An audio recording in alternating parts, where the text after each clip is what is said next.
వేల మందిని ప్రొఫెషనల్స్ గా మార్చిన ఇనోమాటిక్స్ తో మీరు కూడా మీ డ్రీమ్ కెరియర్ ని ఇప్పుడే స్టార్ట్ చేయండి.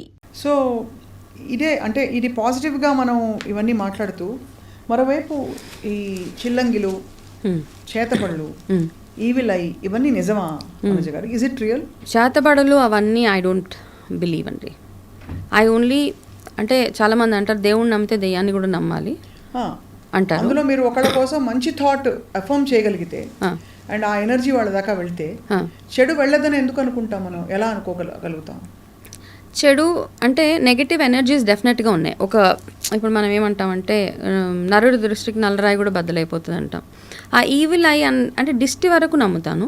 ఈ చేతబడి చేసేయడం వల్ల ఎవరికో ఇప్పుడు చాలామంది చూసే ఈ చేతబడి చేశారు అని చెప్పడానికి వచ్చేవాళ్ళు మోస్ట్లీ ఏంటంటే కొంచెము ఎలా చెప్పాలి, కొంచెం చదువు అన్ఎడ్యుకేటెడ్ అట్లాంటి ఆ కేటగిరీలో ఉన్న వాళ్ళు ఎక్కువ మంది వస్తారు మన దగ్గరికి. వచ్చి మాకు చేతబడి చేశారు. వాళ్ళకి ఏది వచ్చినా, హార్ట్ అటాక్ వచ్చినా వాళ్ళకి చేతబడి చేసినట్టే, వాళ్ళకి యాక్సిడెంట్ అయినా చేతబడి చేసినట్టే. సో ఏంటంటే అది వాళ్ళకి మనం ఫిక్స్ చేసేసాం వాళ్ళ మైండ్లో. చేతబడి ఎవరో అంటే ఎవరు చేస్తారో తెలియదు వాళ్ళకి. ప్రతి ఒక్కరికి ఫీలింగ్ ఏంటంటే నా చుట్టూరు నాకు చాలామంది ఎనిమీస్ ఉన్నారని ప్రతి ఒక్కరికి అనిపిస్తూ ఉంటుంది. ఇన్ రియాలిటీ ఎవరికి అంత టైం లేదు. ఈ మధ్యకాలంలో చూస్తే మీ గురించి ఆలోచించేంత టైం చాలా తక్కువ. మేబీ ఒక హాఫ్ అన్ అవర్ ఆలోచిస్తారు. చాలామంది థాట్ ఏంటంటే వాళ్ళు ఒక బైక్ కొనుక్కుంటే నేను బైక్ కొనుక్కున్నాను కాబట్టి నన్ను చూసి నలుగురు ఓరవలేకపోతున్నారు, కాబట్టి నాకు ఎవరో ఒక చేతబడి చేయించారు, కాబట్టి నాకు యాక్సిడెంట్ అయింది అన్న ఈ థాట్ ప్రాసెస్లో నెగిటివ్ ఎనర్జీస్ అన్నవి ఎస్ అఫ్ కోర్స్ ఉంటాయి. కాకపోతే ఇట్లాంటి చేతబడులు అవన్నీ అంత పవర్ఫుల్ పీపుల్ ఉన్నారు అని మాత్రం నేను నమ్మను ఇప్పుడు. అంటే అంత తీరని హాని చేసే శక్తి ఎవరికి ఉండదు, ఎవరికి లేదు except for God. Nobody can do that. God కూడా అంటే పని కట్టుకుని చేయడు కదండి. ఎక్సెప్ట్ ఫర్ భగవంతుడిని మించిన ఏ పనిష్ చేసే శక్తి ఎక్కడా లేదు. పనిష్ చేసిన ఆయనే ఫిజికల్ ఫామ్లో ఎవరు వచ్చి మనల్ని పనిష్ చేసేసి నీకు ఇది అయిపోతుంది అనేసి ఒక ఏదో చేతిలో నీళ్ళు తీసుకొని అలా వేసేస్తే నథింగ్. సో రక్షించేవాడు శిక్షించేవాడు రెండు ఇస్ భగవంతుడే, రెండు భగవంతుడే. ఎస్. సో అయినా కూడా మన చేతుల్లో ఉండే కొన్ని మనం ఆశ్రయించాలి కాబట్టి ప్రతిరోజు బయటికి వెళ్ళేటప్పుడు లేకపోతే ప్రతిరోజు ఉదయాన్నే ఆరంభించేటప్పుడు మన రోజుని మనం చేయగలిగిన 2-3 మంచి పనులు మన పట్ల చెప్పండి. ఉదాహరణకి నాకు ఎవరో సాయంత్రం ఇంటికి తిరిగి వెళ్ళంగానే ఉప్పు నీళ్ళతో స్నానం చేస్తే మంచిది అని, ఆరా క్లెన్స్ అయిపోతుంది అని కూడా చెప్పారు. అలా అయితే ఈ డైలీ ప్రేయర్స్ ఏమంటారంటే నార్మల్గా మనం ఆయుర్వేదాల్లో తీసుకున్న మన దినచర్యలు ఇవన్నీ తీసుకున్న ఏమంటారంటే మనం చేసే ప్రేయర్స్ ఏవైతే ఉంటాయో పూజలు భగవంతుడు ఎవరైనా నమ్మొచ్చు. మీరు ఏది నమ్మకపోతే యూనివర్స్ని నమ్మండి. Universe is also sun. సూర్య నమస్కారాలు చేసుకుని వెళ్తారు చాలామంది. దేవుడికి ఏం దండం పెట్టుకోరు వాళ్ళు, జస్ట్ సూర్య నమస్కారం. మనం చేసే పూజ ఇట్లా ఒక ఆరా మన చుట్టూరు ఒక ఆరా లాగా, ఒక ప్రొటెక్టివ్ ఆరా లాగా తయారవుతుంది అనమాట. అంటే మీరు బిలీఫ్తో చేసిన పూజలు అవి చేసి ప్రేయర్లో ఏం అడుగుతారు మీరు? నన్ను నా ఫ్యామిలీని చల్లగా చూడు. అంతకు బియాండ్గా ఎవరు ఎక్కువ మంది అడగరు. అంత సర్వే జన సుఖినో భవంతు, దట్ కమ్స్ లాస్ట్. ఈ లోపల నన్ను నా ఫ్యామిలీని చల్లగా కాపాడు అని ఏదో చెప్పేసి పూజ మనం చేసే ప్రతి దీపారాధన కానీ మనం చేసే ఒక 5 నిమిషాలు 1 minute భగవంతుడికి కనెక్ట్ అయినప్పుడు మనకి ఆరా మనల్ని ప్రొటెక్ట్ చేస్తుంది. That is the only simple thing prayer. అయితే పాతకాలంలో ఏం చేసేవాళ్ళంటే ఇంట్లో నుంచి బయటికి వెళ్ళేటప్పుడు పెరుగు పంచదార ఇచ్చి ఇది నువ్వు తినేసి వెళ్తే నీకు అంత శుభం జరుగుతుందని అమ్మ నాయనమ్మ ఎవరో ఒకరు వచ్చి ఇంటి బయటికి వెళ్ళే వాళ్ళకి ఇచ్చేసి పంపించేసేవాళ్ళు. అది తినకుండా వెళ్తే ఏదైనా అయిపోతుంది అంటే ఏం అయ్యేది కాదు. కాకపోతే తిని వెళ్ళిన వాళ్ళు ఎనర్జెటిక్గా వెనక్కి వచ్చేవాళ్ళు ఇంటికి. Because it balances your energy.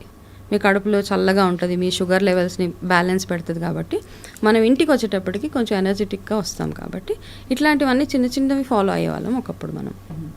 రాత్రి కలలు పీడకలలు ఎందుకు వస్తాయి? పీడకలలు 2 things అండి. ఇప్పుడు నేను పాస్ట్ లైఫ్ రిగ్రెషన్లో నేను తెలుసుకున్నది ఏంటంటే కొన్ని ఇన్సిడెంట్స్ మనకేదో గుర్తు చేస్తూ ఉంటాయి. మనకి పాస్ట్ లైఫ్స్ ఎక్కడో ఏదో కనెక్ట్ ఉంటుంది అనమాట మనకు తెలియకుండా.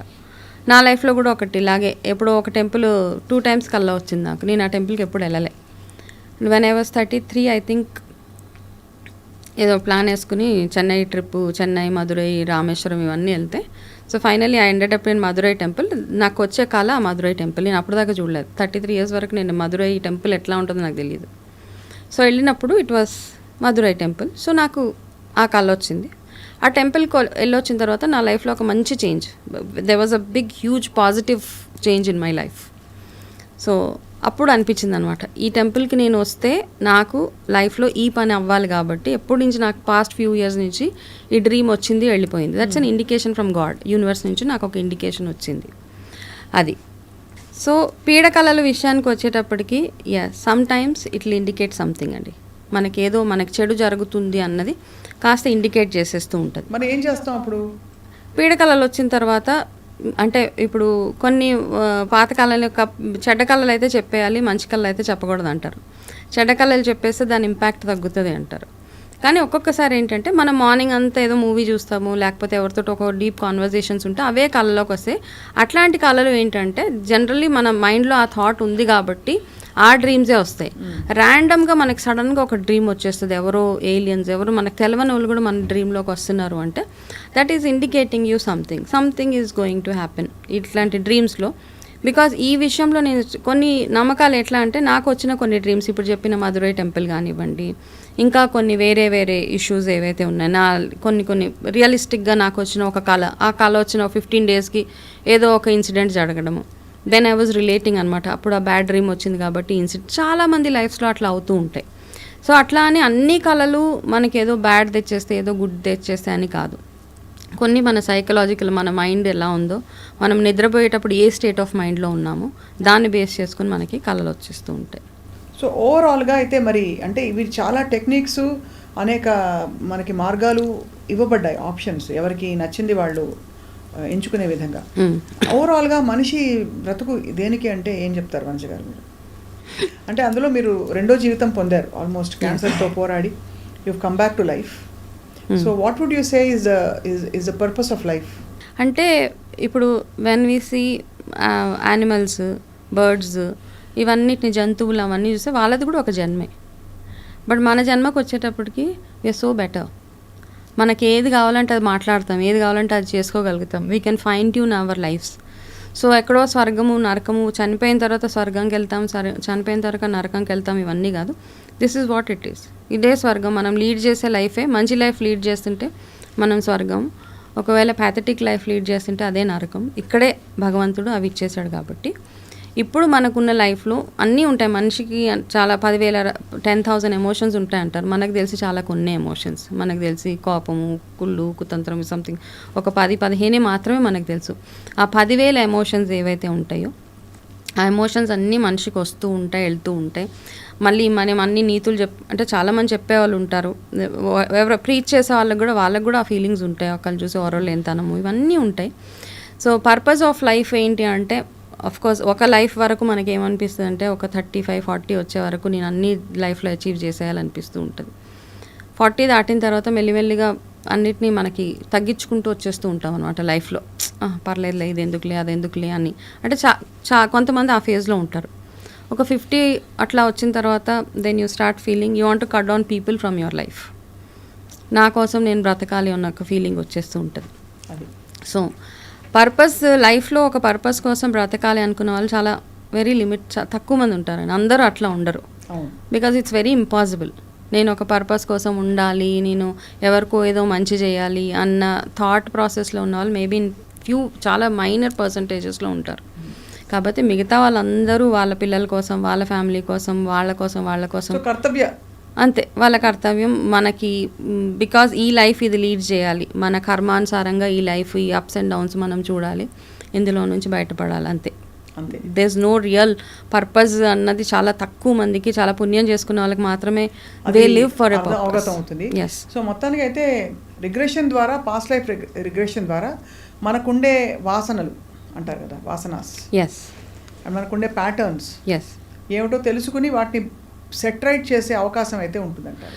డెఫినెట్గా. ఇప్పుడు కొంతమందికి ఏంటంటే చిన్నప్పటి నుంచే ఫర్ నో రీజన్ వాళ్ళకి నిప్పు అంటే భయం ఉంటుంది, వాటర్ అంటే భయం ఉంటుంది. లైఫ్ లాంగ్ ఆ ఫియర్ అలాగే ఉండిపోతుంది వాళ్ళకి.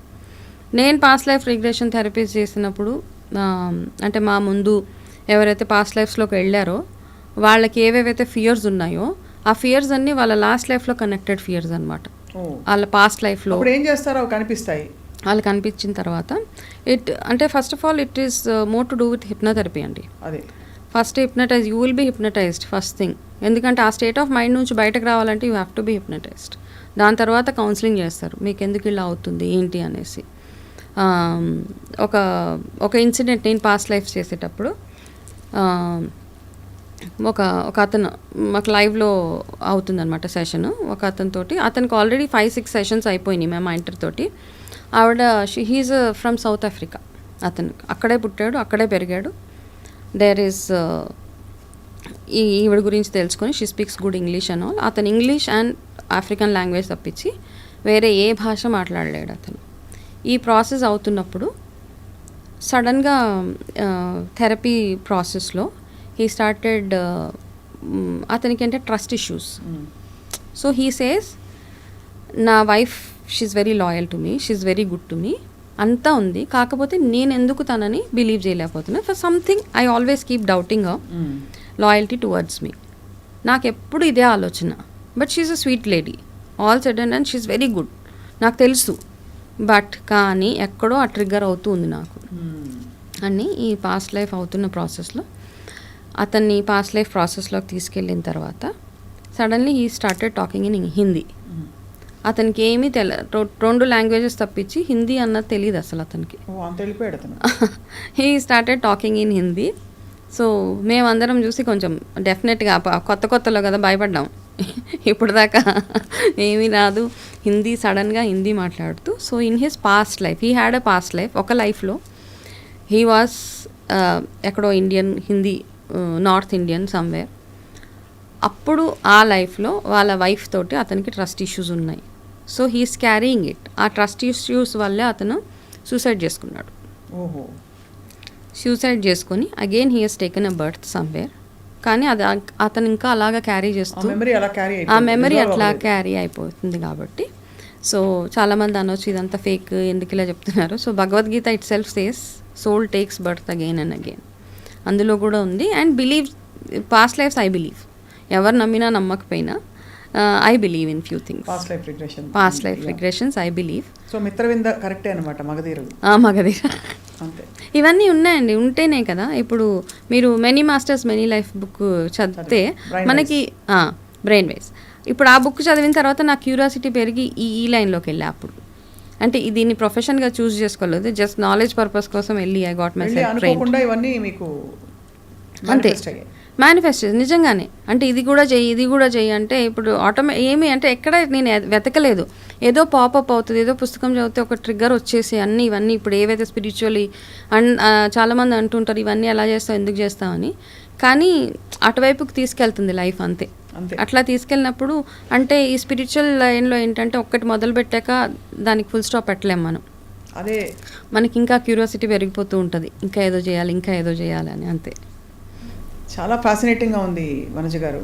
అంటే knowing that there is a world that we don't know, అంటే which works the unseen unknown, అందులోకి వెళ్ళడం, అది పాజిటివ్గా మన మానవ జీవితాన్ని ప్రభావితం చేసే విధంగా మనం మలుచుకోగలగడం అనేది గొప్ప వరం అది. సో చాలా మంచి విషయాలు చెప్పారు ఇవాళ.